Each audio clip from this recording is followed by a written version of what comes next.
Hello friends, हम लोग पिछले एपिसोड में सुन चुके हैं कि राजा पांडु की दो पत्नियां थीं, रानी कुंती और रानी माद्री। मगर उनकी शादी से पहले उनके बड़े भाई की शादी होनी चाहिए है, राजा राजकुमार धृतराष्ट्र की। तो पहले उनकी शादी हुई। मैं तो कुंती की कहानी बताते बताते उनके विवाह पे ख़त्म कर दी। मगर उनकी शादी से पहले अपन लोग हस्तिनापुर के थोड़े और पहले जाते हैं और देखते हैं कि जब दोनों राजकुमार हमारे राजकुमार धृतराष्ट्र और राजकुमार पांडु अपनी शस्त्र शास्त्र की विद्या पूरी करके लौट रहे रहते हैं, उनके साथ विदुर भी रहते हैं जिनकी नीति बहुत अच्छी रहती है। वो लोग लौटते हैं। तो मैं आपको पहले ये बता दूं कि शस्त्र का मतलब होता है तलवार, भाला और गदा, इन सब चीज़ों का ज्ञान, और शास्त्र मतलब होता है हमारे वेद पुराणों का ज्ञान। तो वो तीनों इन चीज़ों में बहुत अच्छे थे। अब वो लोग आ जाते हैं। तो उनके आने के बाद राजकुमार धृतराष्ट्र की शादी हो जाती है गांधार नरेश की राजकुमारी गांधारी से। गांधारी के एक भाई भी रहते हैं, शकुनी। उनको ये चीज़ पसंद नहीं आती कि मेरी बहन तो इतनी होशियार है, इतनी सुंदर है, तो उसकी शादी एक नेत्रहीन व्यक्ति से क्यों हो रही है। तो अब वो कुछ नहीं कहते हैं क्योंकि उनकी बहन को वो पसंद रहते हैं। गांधारी सोचती हैं कि मेरे पति तो इस दुनिया को देख ही नहीं सकते हैं, अब मैं इस दुनिया को देखकर क्या ही कर लूँ। तो वो अपनी आँखों में हमेशा हमेशा के लिए काली पट्टी बांध लेती हैं। बाप रे, कैसे कर लिया उनने ये? मैं तो डर जाती हूँ अंधेरे से। उनने ये वचन लिया कि आज से मैं इस दुनिया को नहीं देखूंगी, मैं भी अपने पति के जैसे ही रहूंगी और ये आंखों को बंद रखूंगी। सब कुछ खुशी से चलने लगता है, सब लोग खुश रहते हैं। हमारे दोनों राजकुमारों की शादी हो जाती है। अब राजा पांडु जो रहते हैं उनकी तबीयत ना बिगड़नी सी लगती है।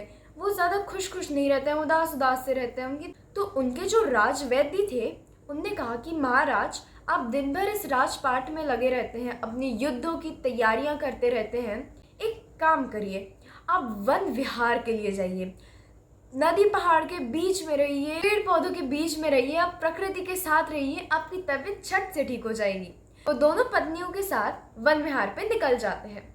अब वो एक छोटी सी हट टाइप की, लाइक मैं आपको कैसे समझाऊं, आप एक हट कह सकते हैं उसे।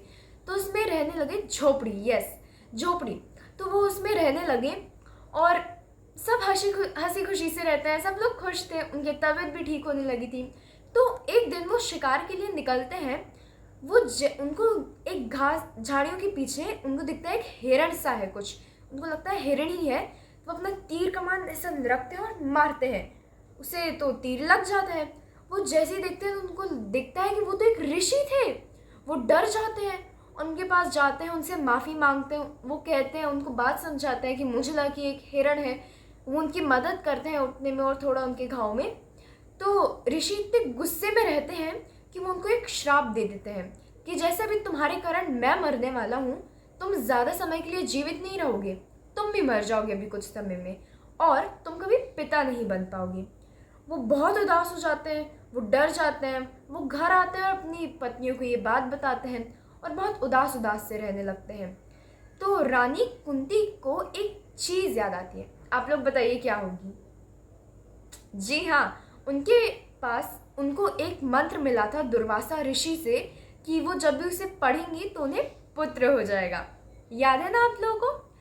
तो वो कहती है, वो बात बताती है राजा पांडु को। तो वो कहते हैं कि एक काम करो, अगर ये सच्ची में हो सकता है तो तुम इस मंत्र का जाप करो, धर्मराज को याद करो और उनके जैसा एक पुत्र दो मुझे।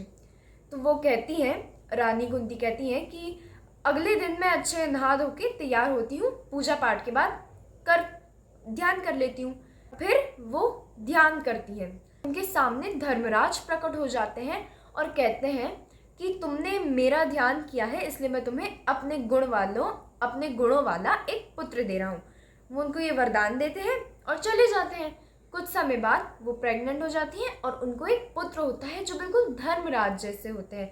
जब वो अपने घुटनों वगैरह पे चलने लगते हैं, थोड़े से बड़े हो जाते हैं, तो राजा पांडु कहते हैं कि मुझे एक और पुत्र चाहिए, और इस बार वो वायुदेव जैसा।